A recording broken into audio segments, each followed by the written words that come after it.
In the year 2000, I was living my best life, semi-homeless in Las Vegas, and I was living on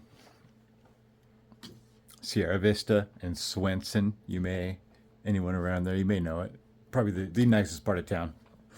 And I had just gotten a check scam and came across the money, and I bought I went to the mall and I bought a suede like Snoop Dogg outfit, and I had some blue Timberlands, and it was the most ridiculous thing you've ever seen a white person wear. And remember, I was walking down. I was in North Las Vegas one time, and I was so corny. This guy, I was walking down the street at the middle of the night, and his car pulls up, and I think he was gangbanging on me, but he's like, "Yo, yo, cuz what set you on? Where you from? Where you from?" And he said that because I was wearing I was wearing the Snoop Dogg's clothing. I was wearing Snoop Dogg's outfit. And I said to him, he's like, "You from San Diego?" I was like, "I'm from, no, it's Snoop Dogg clothing." I thought I was so hard. I was the biggest dipshit ever in the world. But a couple days later, I watched the movie Old School, and Snoop Dogg was wearing that exact suit or that exact jacket with the pants. I no longer have the pants now. And now it's just like a treasure of mine, of a past life that I didn't know. But right next to him, I got that from when I saw Snoop Dogg in Boise a few months ago. And I mean, don't forget about Garth Brooks. Garth Brooks was the very first concert my parents ever took me to at the Boise State basketball arena. And it was the coolest thing in the world. Oh, I had a thing for Garth Brooks. But my other favorite concert I've ever been to, because I never thought it was real. I never thought I could actually do it. I never thought I would get to see him. I'm not the biggest East Coast rap person, but I am a Nas fan. I picked Nas over Jay-Z. I looked really smart now. Because in life, you have to pick sides and go for it and rep your side, right? Rap taught me that. Yeah, I'm just kidding. Everything taught me that. But I got to go see Nas.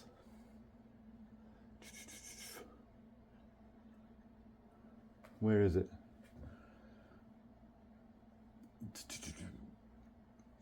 I swear to God, he really actually was in Idaho.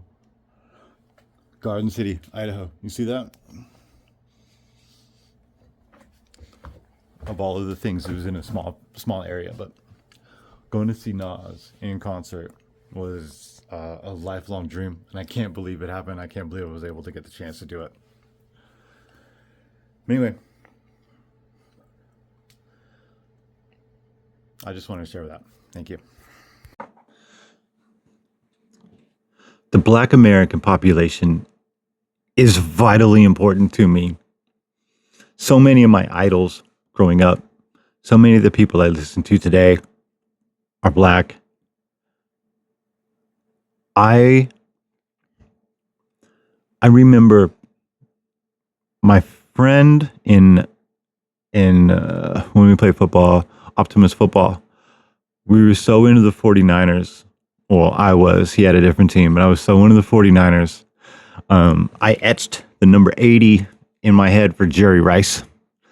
And I remember watching Bo Jackson, the baddest dude, the biggest dude, the scariest dude I've ever seen. And I don't know why Dikembe Mutombo just popped in my head. When I was younger, because my name was Randall, that's the only thing, because my name was Randall, people would call me like, "Oh, Randall Cunningham." I'm like an idiot. But I grew up a little bit, and as soon as I could comprehend and have my own choice, I I had to watch, or I was a huge fan of rap music. I lived my life by it. I could still sing entire albums just from memory, because it was so great about getting a CD, right? You had nothing else, especially if you bought it. You would play it, and then you would play it over and over and over and over. You don't have that now. It sucks. But Bone Thugs and Harmony to this day has a profound impact on my life. In fact, if there was one person I could meet today, it would be Crazy Bone and Bone Thugs. I'm still in the top 1% on YouTube Music and Spotify, of listening time, whatever. But I'm 44. I'm a conservative. I love Black culture. I love having you guys here.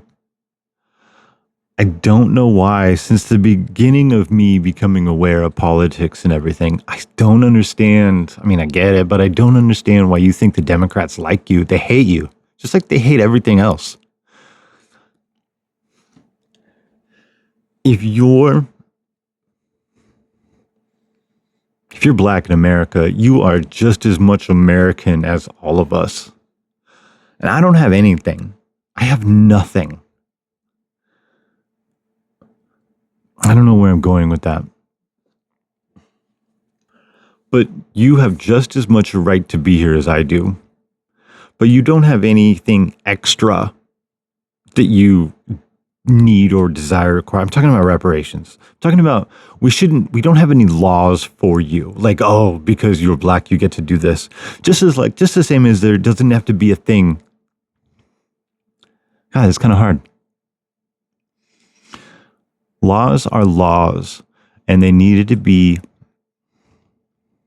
The lady on the justice thing, she's blindfolded for a reason, because actions have consequences, not who you are and what actions you took have consequences. So, like when conservatives or the Republicans make laws, I mean everyone, but it shouldn't matter who you are, and it shouldn't benefit a particular person, and we shouldn't have little cutouts for any slice of person. Laws are laws. We're all one people. If we start having cutouts, we'll have cutouts for everyone. And then you get exactly what is going on right now. It's terrible. I've been listening to Lou from LV Nation, Charles Forte, the deepest voice I've ever heard of anyone in my life. I love you. I had notes. None of my notes make any sense now that I'm reading it. I just wanted to make a quick video and just to set the record. I want the record to reflect that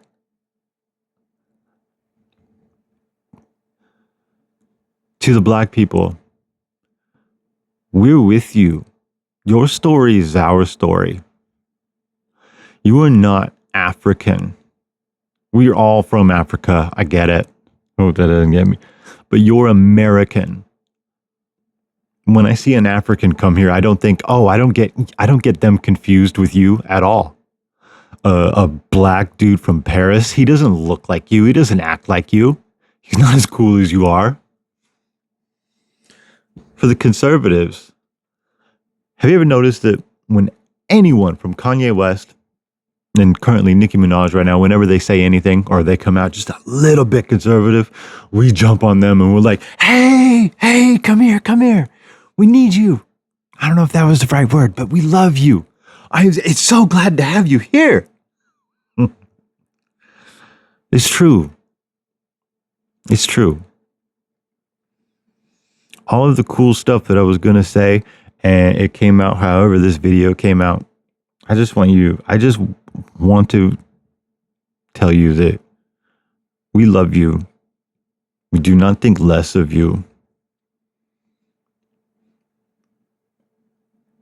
The Republicans were not in the KKK. That was Democrats. The Democrats did not stop slavery. That was Abraham Lincoln of the Republican Party. We did not get rid of all of the black faces in the grocery stores 5 years later. We disowned it. We said that was bullcrap. I think we should all be treated fairly and honestly. And when I see people like Hannibal is hungry, I like that dude a lot. I'm so happy to see you, and you are our culture. Anyway, that's it. I wish it made more sense. I don't know how to make it not make more sense. When I was 18, I moved to Las Vegas because I needed to live in a city, and I moved to Sierra Vista in Las Vegas. I lived there for 1 year. It was nuts. In 2007, I was going to move to North Carolina. I ended up moving to North Carolina. I was going to move to New Orleans because I had an Oldsmobile Cutlass and I had 2 CDs. Soldier Slim, Days Later, and a few months after. That's not right. Something close to it. And Juvenile, Juvie the Great. I listened to those CDs so much that it made me want to move, that I was going to move to New Orleans. And my life wasn't doing great, and I figured I was just going to move to New Orleans until I got killed. I'm sure it was going to happen. And then Katrina happened, the hurricane, and I couldn't move there anymore. So I did the next best thing. I moved to where Petey Pablo was, North Carolina. Come on and raise up, take your shirt off, spin it around your head, spin it like a helicopter. Isn't that great? And then because I didn't know what I was doing, I literally moved to Mooresville, North Carolina, the whitest place in the world, home of NASCAR. But when I was moving to, when I was trying to get out of there, I was going to car school, NASCAR Technical Institute, UTI, and it was terrible. But I had to move, and the only way I could move was to go to a different, trade schools, because I still need mommy, to approve it. And so my choices were basically Phoenix, Arizona, and Rancho Cucamonga, California. And I judged that decision based off of next Friday or the 5th biggest city in the world. And ultimately, I made the decision to move to Phoenix because I figured I wouldn't be able to live in California. It was my low self-esteem put me in Phoenix, which actually I think ended up being a better idea. I'm not the only one who thinks like this. And I'm not saying anything degrading or down or anything negative.